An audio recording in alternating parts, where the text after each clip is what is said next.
हमारे सांसदों को, हमारे पदाधिकारियों को, विपक्ष के काफी सारे लोगों को, कांग्रेस के ऑफिशियल हैंडल को एक्स की तरफ से एक ये मेल आया।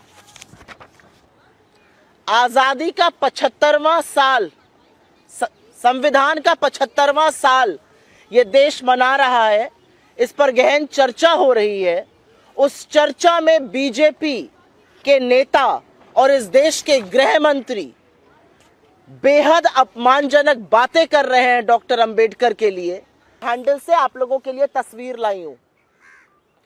कल समूचे विपक्ष ने बाबा साहब की हाथ में तस्वीर लेकर सदन में प्रदर्शन किया और बीजेपी के ऑफिशियल ट्विटर हैंडल ने कल रात को 10:45 पर यह फोटो लगाई, जहां पर बाबा साहब की फोटो हटा दी गई और उस फोटो की जगह जिनको वो राष्ट्र विरोधी मानते हैं, जॉर्ज सोरोस की तस्वीर लगा दी गई।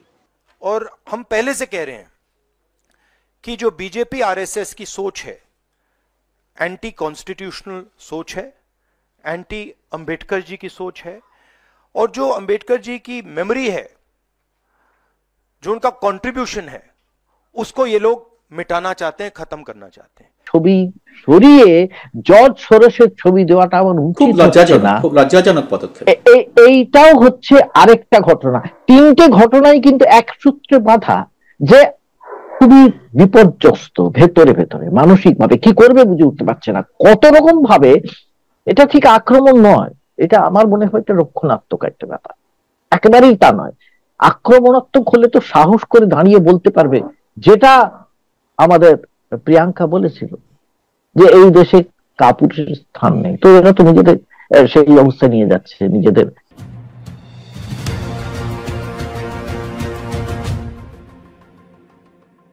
নমস্কার, সবাইকে খোলা আড্ডা অনুষ্ঠানে স্বাগত। আমি সুব্রত বসু। আপনারা এর মধ্যেই জেনেছেন যে সংসদে আমাদের স্বরাষ্ট্রমন্ত্রী অমিত শাহের বক্তব্য নিয়ে যে বিরোধী এবং অন্যান্য রাজনৈতিক দলগুলো যে তুলকালাম শুরু করেছিল সংসদে এবং সংসদের বাইরে, তার অনেকটাই কিন্তু আজকে সারা দেশ জুড়ে ছড়িয়ে গেছে।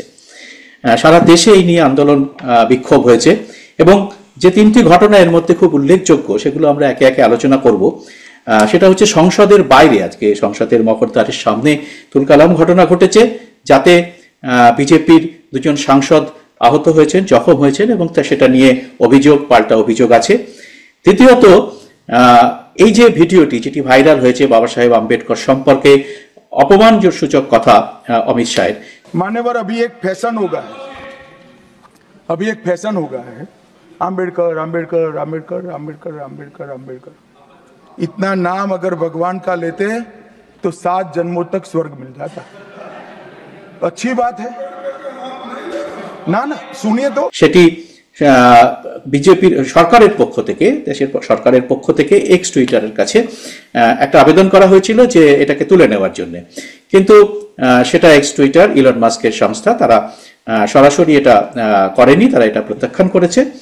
हमारे सांसदों को, हमारे पदाधिकारियों को, विपक्ष के काफी सारे लोगों को, कांग्रेस के ऑफिशियल हैंडल को एक्स की तरफ से एक ये मेल आया। आजादी का 75वां साल, संविधान का 75वां साल ये देश मना रहा है, इस पर गहन चर्चा हो रही है।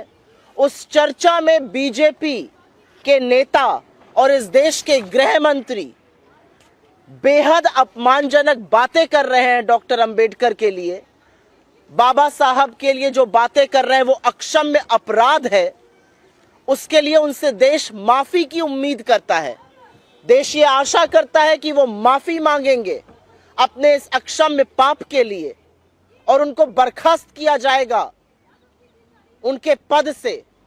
लेकिन बजाय वो होने के, अमित शाह, मोदी सरकार और इस देश का पूरा तंत्र लगा हुआ है उनको बचाने के लिए। अमित शाह ने अक्षम्य अपराध किया, बाबा साहब अंबेडकर का अपमान करके सदन के अंदर। उनको बचाने के लिए खुद मोदी जी उतर आए मैदान में, और जब उससे भी बात नहीं बनी तो तो उन्होंने ट्विटर मतलब एक्स जो प्लेटफॉर्म कहलाता है उसको निर्देशित किया कि उनका जो वीडियो है वो उल्लंघन करता है देश के कानून का और उसको प्लेटफॉर्म से हटा दिया जाए। लेकिन ट्विटर ने हमें लिखकर यह सूचित किया है कि अभिव्यक्ति की आजादी के तहत एक्स उसको नहीं हटाएगा क्योंकि उसने किसी कानून का उल्लंघन नहीं किया है। हमें जानकारी देने की पारदर्शिता के अंदेशे से उन्होंने हमें यह मेल भेजा है। आप क्यों एक्स को निर्देशित कर रहे हैं आपका वो वीडियो हटाया जाए? आप किस मुंह से बोलते हैं कि वो वीडियो तोड़ मरोड़ के है? मेरे हाथ में अमित शाह जी की ये स्पीच है और ये मैं अपने घर से लेकर नहीं आई हूं, ये राज्यसभा की वेबसाइट से जो अनएडिटेड स्पीचेस मेंबर्स की होती है उनका वक्तव्य है। पेज नंबर 344 पर जाइएगा, 34 पन्नों की उनकी स्पीच है और पेज नंबर 344 के लास्ट पैराग्राफ में वो साफ कहते हैं, मान्यवर अभी एक फैशन हो गया है, अंबेडकर अंबेडकर अंबेडकर, इतना नाम अगर भगवान का लेते तो 7 जन्मों में स्वर्ग मिल जाता, अच्छी बात है। এবং তৃতীয় যে ঘটনাটি ঘটেছে সেটা আরো ইন্টারেস্টিং, সেটা হচ্ছে যে গতকাল সংসদের সামনে বিরোধীরা যে বিক্ষোভ দেখিয়েছিল সেখানে বাবা সাহেব আম্বেদকরের ছবি, বড় ছবি নিয়ে তারা কাটআউট তারা ব্যবহার করেছিল। সেই ছবিটা পাল্টে দিয়ে গতকাল রাত্রিরে বিজেপির পক্ষ থেকে তাদের যে টুইটার হ্যান্ডেলে তারা যে একটি ছবি পোস্ট করেছে এই বিক্ষোভের, সেই বিক্ষোভে বাবা সাহেব আম্বেদকরের জায়গায় বিজেপি যাকে দেশদ্রোহী বলে থাকে, দেশ ভাঙার কাজে যিনি চক্রান্ত করছেন বলে অভিযোগ করে, সেই জর্জ সোরসের ছবি ব্যবহার করেছে, যেটা নিয়ে তুমুল বিতর্ক হয়েছে। हैंडल से आप लोगों के लिए तस्वीर लाई हूं। कल समूचे विपक्ष ने बाबा साहब की हाथ में तस्वीर लेकर सदन में प्रदर्शन किया और बीजेपी के ऑफिशियल ट्विटर हैंडल ने कल रात को 10:45 पर यह फोटो लगाई जहां पर बाबा साहब की फोटो हटा दी गई और उस फोटो की जगह जिनको वो राष्ट्र विरोधी मानते हैं जॉर्ज सोरोस की तस्वीर लगा दी गई। बाबा साहब आपके लिए इतने छोटे, इतने अदने हैं कि आप उनको हटाकर किसी की भी तस्वीर लगा देते हैं? क्या हो गया है आप लोगों को? इस देश के संविधान निर्माता ने जिसने इस देश के हर व्यक्ति को एक बराबरी का दर्जा दिया, सम्मान दिया, उनकी फोटो आप इतनी आसानी से हटाकर उस व्यक्ति की लगाते हैं जिसको आप राष्ट्र विरोधी मानते हैं?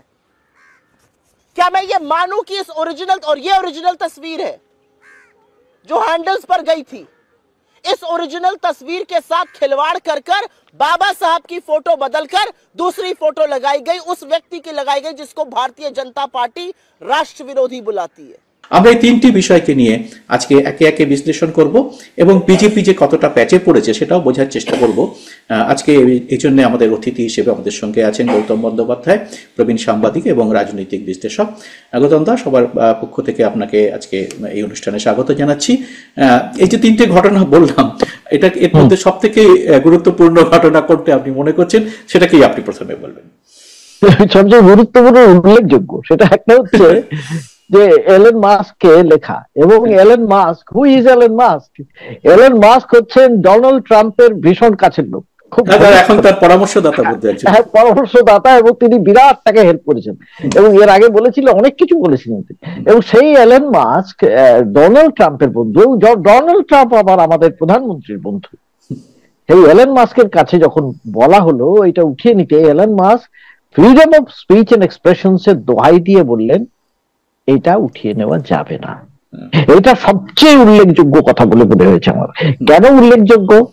তার কারণ হচ্ছে, আফটার অল আমেরিকাতে এখনো পর্যন্ত freedom of speech and expressions এর একটা সাংঘাতিক একটা হাওয়া আছে, সেই হাওয়াটাকে কিছুতে ওরা বন্ধ করতে পারে না। এবং দ্বিতীয়ত, এটা মনে রাখার দরকার, এর আগে পর্যন্ত ভারতবর্ষের একটা কোথাও মোদী সরকারের, বিশেষ করে প্রধানমন্ত্রীর, বিজেপি এবং অমিত শাহ, এদের সবারই বিরুদ্ধে একটা জনমত তৈরি হয়েছে যে তারা কিন্তু খুব একটা যাকে বলে গণতান্ত্রিক পদ্ধতিতে দেশটা চালাচ্ছে না, সরকারটা চালাচ্ছে না।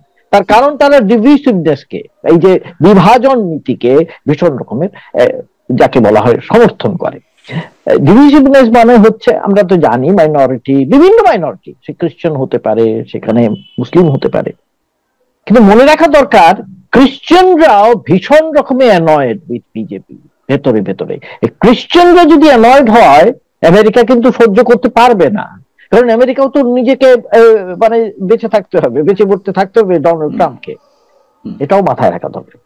সেই অমিত শাহ যখন আম্বেদকর সম্পর্কে এমন কথা বললেন, আসলে বললেন মানে কি, তার ভেতরে যেটা আছে, হিন্দুত্ববাদী অমিত শাহের ভেতরে যেটা আছে, আরএসএস পন্থী অমিত শাহের ভেতরে যেটা আছে, আরএসএস পন্থী বিজেপি নেতা নেত্রীদের ভেতরে যেটা আছে, সেটা বেরিয়ে আসবেই। আজকে না হোক কাল, কালকে না হোক পরশু, এটা স্বাভাবিক। এর আগে ঠিক এক্স্যাক্টলি এটা হয়েছিল সংবিধানের সম্পর্কে, সংবিধান পাল্টে দেওয়া হবে, তারা কোন রকমে সেটা আটকেছে। যাই হোক, তারপরে হরিয়ানা আর মহারাষ্ট্র জেতবার পরে বিজেপির মনে হলো আর কিছু দরকার নেই, এবারে যা খুশি করা যেতে পারে এটা করা যাবে মনে করে অমিত শাহ বলতে বলতে, নেহরুকে গালিগালাজ করতে করতে বাবা সাহেব আম্বেদকর সম্পর্কে তিনি এমন কথা বলে ফেললেন, যেটা করে তারা নিজেরাই বুঝতে পারলেন যে এটা খুব ভুল হয়ে গেছে।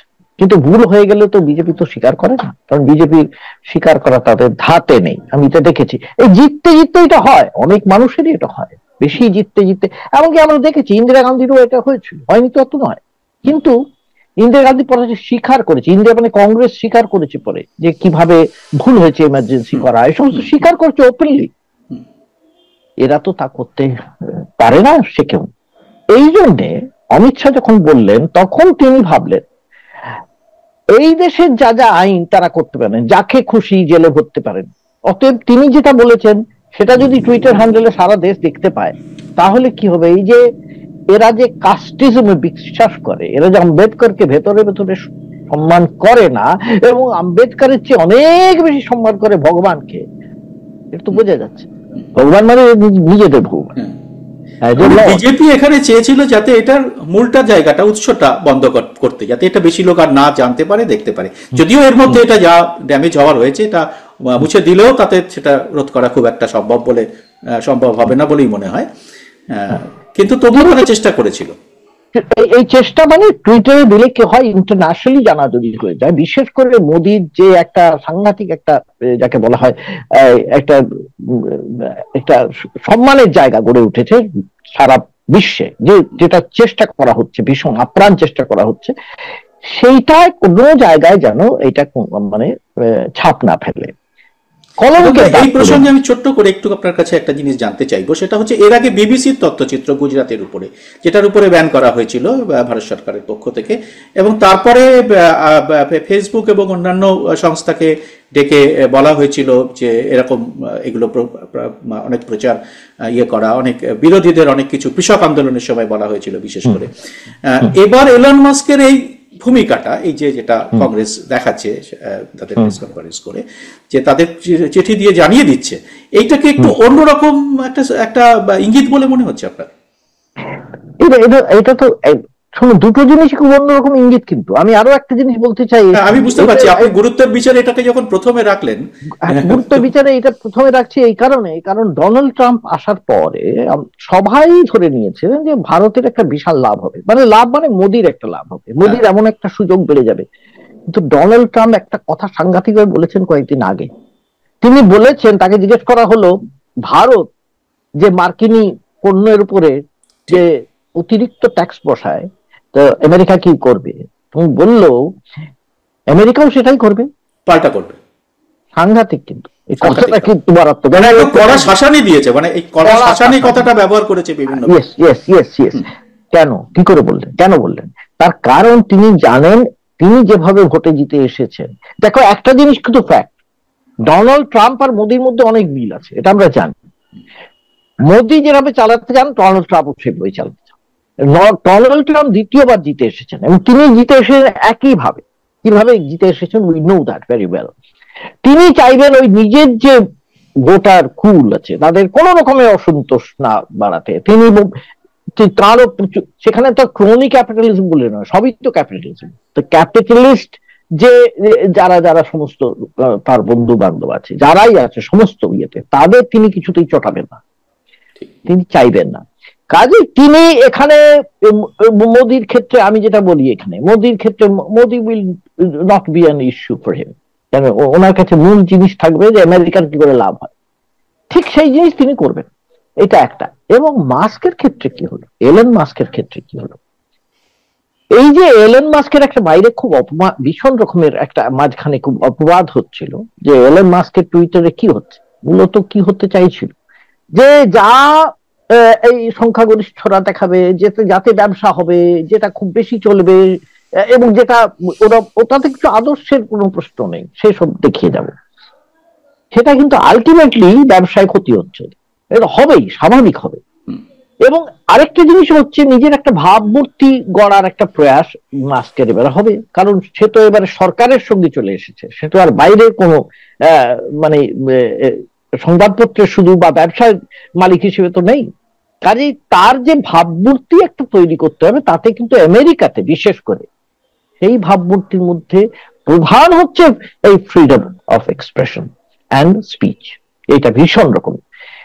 কাজেই তাকে এটা করতেই হতো। কিন্তু এটা ঠিক, তুমি যেটা বললে এটা ঠিক, যে কেন কংগ্রেসকে এটা জানান, কংগ্রেসকেও এটা জানানোর একটা কারণ হচ্ছে যে দেখো আমরা প্রথমত হচ্ছে এটা আমার গাট ফিলিং, দেখো উই আর ভেরি ফেয়ার, আমরা কিন্তু, তোমরা এই যে আমাদের কেবল গালিগালাজ, তোমাদের গদি মিডিয়াকে করো যা করো করো, আমরা কিন্তু উই আর ভেরি ফেয়ার, আমরা কিন্তু দেখো সব দেখিয়ে দিচ্ছি। অতএব কংগ্রেস বুঝতে পারলো এবং বিজেপিও বুঝতে পারলো যে তারা যা বলবে এলন মাস্কও সেটা শুনবেন না, আর তারা যা বলবে ডোনাল্ড ট্রাম্পও তা শুনবেন, এটুকু কিন্তু বোঝা গেল। এবং এটা কিন্তু বিজেপির কাছেও একটা সতর্ক বার্তা। অবশ্য বিজেপি, আমি আবার বলছি, বিজেপি তো ক্ষমতার ভারে এখন চলছে, ক্ষমতার জোরে, যতদিন না ক্ষমতা তাদের খানিকটা ক্ষতি হবে, ক্ষয়িষ্ণু হবে, ততদিন তারা কিছু বুঝবে বলে মনে হয় না আমারও। কিন্তু এটা ঠিকই, একা রাহুলে কেন এত ভয়, এটা বারবার মনে হচ্ছে এই কারণে।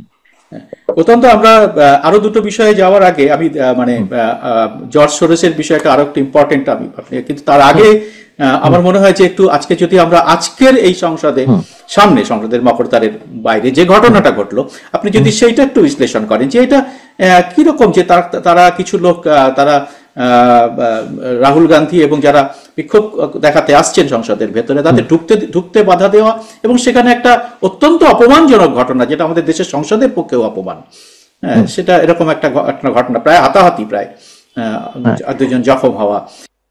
मेन इशू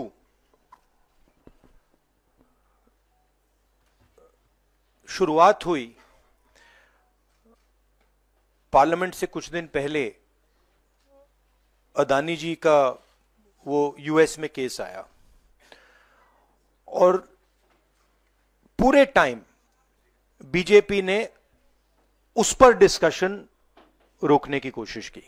और बीजेपी की बेसिक स्ट्रैटेजी थी कि ये अदानी का जो मामला है इसकी कोई चर्चा ना हो, इसका कोई डिस्कशन ना हो, ये दब जाए।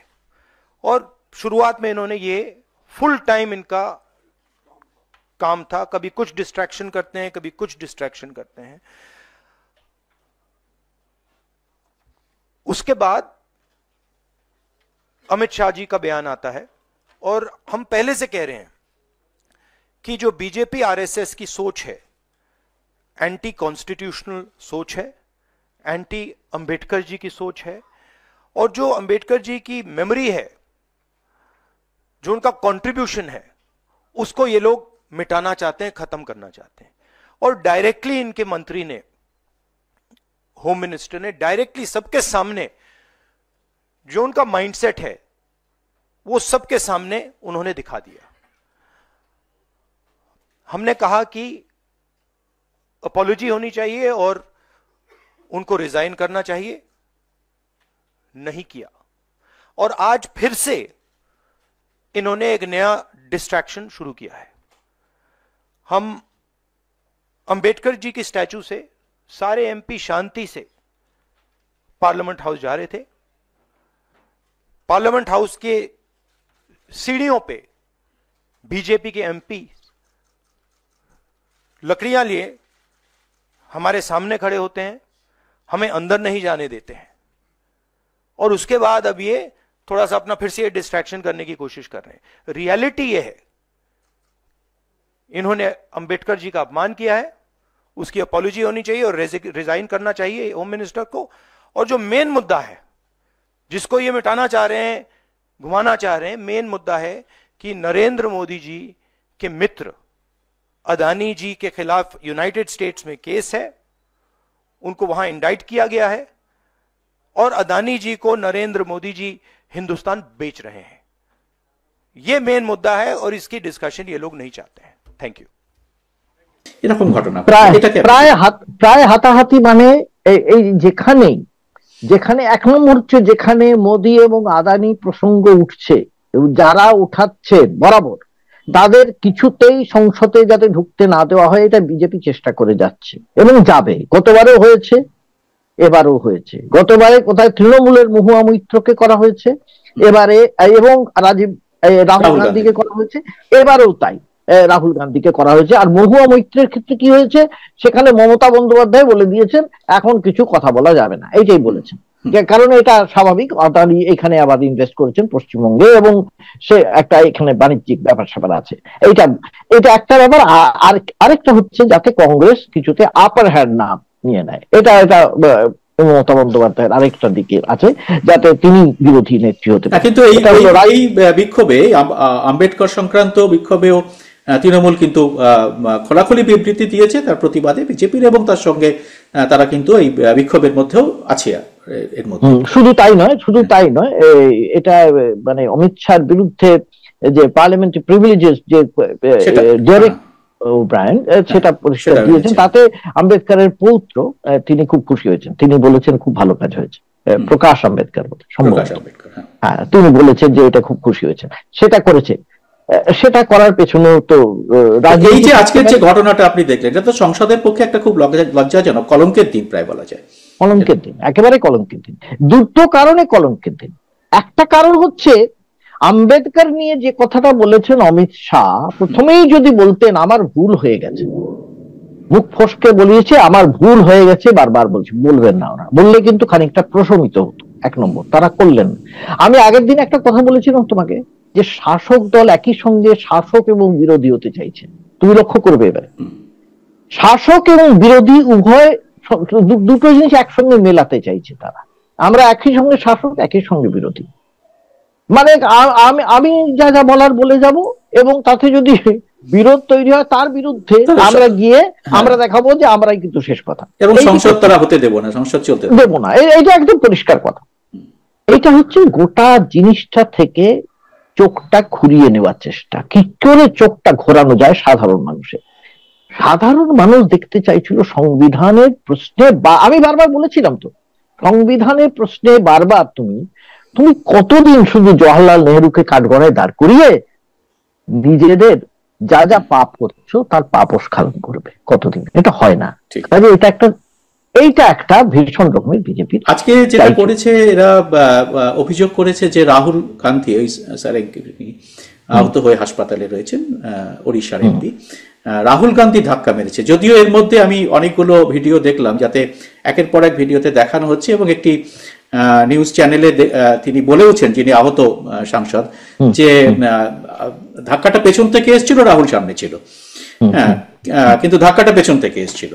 প্রথম তার প্রতিক্রিয়া। পরবর্তীকালে তিনি কি বলবেন আমরা জানি না, কিন্তু বিজেপি যেটা বলতে চাইছে সেটা রাহুল গান্ধী ধাক্কা মেরেছেন, এবং রাহুল গান্ধীর আগে পেশি নিয়ে অভিজিৎ গাঙ্গুলি বিজেপির এমপি তিনি সংসদে বলেও ছিলেন।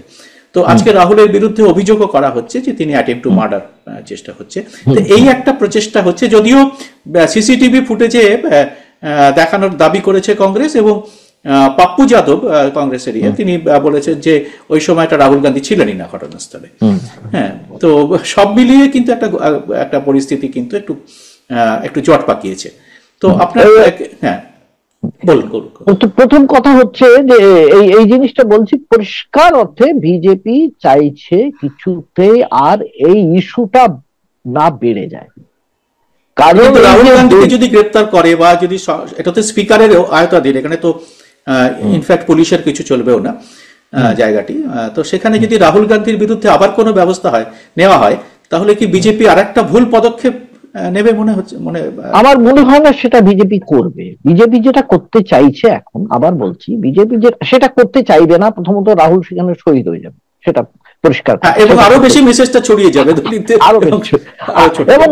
এবং আবার বলেছি আমি, রাহুল কিন্তু একদম এক কথায় জেলে চলে যাবে, এটুকু আমি জানি। এবং সেখানে গিয়ে আরো একটা কাণ্ড হবে, সেখানে গিয়ে তিনি সাধারণ অপরাধীদের সঙ্গে থাকতে চাইবেন, এই সমস্ত আমি বলে দিলাম।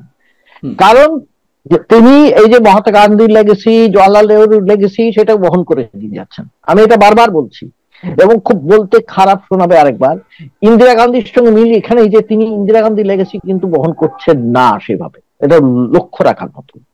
সেইভাবে করতে চাইছেন না, সম্পূর্ণ নিজস্ব একটা তৈরি করতে চাইছেন, যে কংগ্রেসের লেগেসি, কংগ্রেসের উত্তরাধিকারী হিসেবে তিনি নিজেকে প্রমাণ করতে চাইছেন। যে এটা হলো তার ব্যাপার, এটা করতেও পারেন নাও করতে পারেন, কিন্তু আমার এটা মনে হলো, এটা আমার ধারণা সাংবাদিক হিসেবে। আমি যেটা বলতে চাইছি, বিজেপি সেটা করতে চট করে চাইবে না। বিজেপি চাইবে যেমন করে হোক এই মনসুন সেশনটা কেটে যায়, এই সরি এটা তো শীতকালীন অধিবেশন, শীতকালীন উইন্টার সেশনটা, এই শীতকালীন অধিবেশনটা কেটে যায়, যাতে অন্তত ইস্যুটা এবার ধামাচাপা পড়ে যায়। এটা খুব বেশি রকমের চাইবে, কেননা সামনে দিল্লির নির্বাচন আছে, একটা বড় নির্বাচন, তারপরে বিহার, যেখানে জাতপাতের প্রশ্নটা অনেক এক্স্যাক্টলি, আমি সেটাই বলতে চাই। তারপরেই আছে বিহার, এবং সেই বিহারে কাস্ট সেন্সাস হয়েছে, অলরেডি হয়ে আছে। কাজে এই সমস্ত জিনিসটা বিজেপির মাথায় আছে, বিজেপি প্রাণপণে চেষ্টা করছে। এবং কে লক্ষ্য করার কথা, একটা হচ্ছে উড়িষ্যার প্রতাপ ষড়ঙ্গী। এই যে ষড়ঙ্গী বিজেপির এমপি, তিনি কি ছিলেন আমরা তো জানি, তিনি তো ছিলেন বজরং দলের প্রধান উড়িষ্যার। এবং কোন সময়ের প্রধান, যখন Graham Staines was murdered, Graham স্টেইনসকে যখন মার্ডার করা হয়েছিল তার দুটো বাচ্চা নেই, তখন তো তিনি বজরং দলের প্রধান। তিনি বেরিয়ে এসেছিলেন, কিন্তু প্রচুর মামলা হয়েছিল, গ্রেপ্তারও হয়েছিলেন, তিনি হয়েছিলেন। এবং ছুটে গেলেন কেনা নিশিকান্ত দুবে, এবং কে অভিযোগটা করলেন, নিশিকান্ত দুবে রাহুলকে বলছেন যে তুমি গুন্ডাগর্দি করছো, ডাইরেক্টলি বলছেন। তো এত যে সাহসটা কোথা থেকে, সাহস মানে এটা আমি মনে করি যে সাহস বা যে পরাক্রমটা বিজেপি দেখাতে চাইছে, সেটা হচ্ছে সত্যি কথা একটা ডিফেন্সিভ অ্যাকশন। কি করে নিজেকে বাঁচাবো, কি করে এই যে যেভাবে ঘটনা ঘটে গেল, ক্রাইসিস থেকে কি করে বাঁচবো, এইটাই আমার মনে হচ্ছে বারবার যে বিজেপি এখন প্রাণপণে এই চেষ্টাটা করছে। প্রথমটা তৃতীয় বিষয়, সেটা আরো আমার মনে হয় ক্রাইসিসের আর একটা বড় পার্ট, সেটা এই যে ছবি পাল্টে দেওয়া, যে বিক্ষোভের যে ছবিটাকে পাল্টে দিয়ে তারা টুইট করেছে, বাবা সাহেবের ছবির জায়গায় তারা বসিয়ে দিয়েছে জর্জ সোরেস, যে জর্জ সোরেসকে তারা ভারত ভাঙার অভিযোগে তারা দেশদ্রোহী তকমা দেয়। তো সেখানে সেইটা দেশ জুড়ে বিতর্ক তৈরি করেছে, ভয়ঙ্করভাবে বিজেপিকে ক্রিটিসাইজ করা হচ্ছে। এইটা আপনি কিভাবে দেখছেন? তিনটে বিন্দু একসঙ্গে করে দাও, দেখো তিনটে বিন্দু মিলে যাবে। কিরকম মিলে যাবে? একটা হচ্ছে এলন মাস্ককে চিঠি দেওয়া, যে যাতে কিছুতেই ছবিটা না দেখানো হয়, এটা হচ্ছে ডিফেন্সিভ অ্যাকশন, ডিফেন্স, বাঁচাবো, নিজেকে বাঁচাবো, এটা কিন্তু আক্রমণাত্মক নয়, রক্ষণাত্মক। দ্বিতীয় হচ্ছে রাহুল গান্ধীকে কোনো না কোনো ভাবে আটকানো, এবং যাতে এই ঘটনাটা, এই ইস্যুটা আর না ওঠে, এটাও ডিফেন্সিভ। কোনো সাহস, হ্যাঁ, এটা একটা ডিফেন্সিভ অ্যাকশন। তৃতীয়ত কি, ছবি পাল্টে দিয়ে জর্জ সোরসের ছবি দেওয়া, যে জর্জ সোরসকে আমরা বলছি দেশদ্রোহী, মাথাটাই ঠিক নেই বিজেপির, যে সেটা আমি বাবা আম্বেদকরের ছবি সরিয়ে জর্জ সোরসের ছবি দেওয়াটা আমার খুব লজ্জাজনক পদক্ষেপ। এইটাও হচ্ছে আরেকটা ঘটনা। তিনটে ঘটনাই কিন্তু এক সূত্রে বাঁধা, যে খুবই বিপর্যস্ত ভেতরে ভেতরে, মানসিক ভাবে কি করবে বুঝে উঠতে পারছে না, কত রকম ভাবে। এটা ঠিক আক্রমণ নয়, এটা আমার মনে হয় এটা রক্ষণাত্মক একটা ব্যাপার, একেবারেই তা নয়। আক্রমণাত্মক হলে তো সাহস করে দাঁড়িয়ে বলতে পারবে, যেটা আমাদের প্রিয়াঙ্কা বলেছিল, যে এই দেশে কাপুরুষের স্থান নেই। তো এরা তো নিজেদের সেই অবস্থা নিয়ে যাচ্ছে, নিজেদের কাপুরুষ বলে পরিচয় দিচ্ছে, কারণ না হলে এই কাজগুলো তারা করতো, এটা আমার মনে হয়েছে। ধন্যবাদ গৌতম দা, খুব সংক্ষেপে আপনি একটু সুন্দর আজকে আলোচনা আমাদের উপহার দিলেন। যারা দর্শকরা দেখলেন তাদের কাছে আমাদের অনুরোধ যে আপনারা অবশ্যই কমেন্ট বক্সে আপনাদের কমেন্ট লিখবেন, এবং সেই সঙ্গে গৌতম ব্যানার্জি অফিসিয়াল এবং আমার এই চ্যানেলটিকে আপনারা যদি সাবস্ক্রাইব করে নোটিফিকেশন বেলটি চালু করে রাখেন, তাহলে ভবিষ্যতে আমরা এই ধরনের আরো অনুষ্ঠান করার জন্য আরো উৎসাহ পাবো। গৌতম দা, আপনাকে নমস্কার, সবাইকে নমস্কার।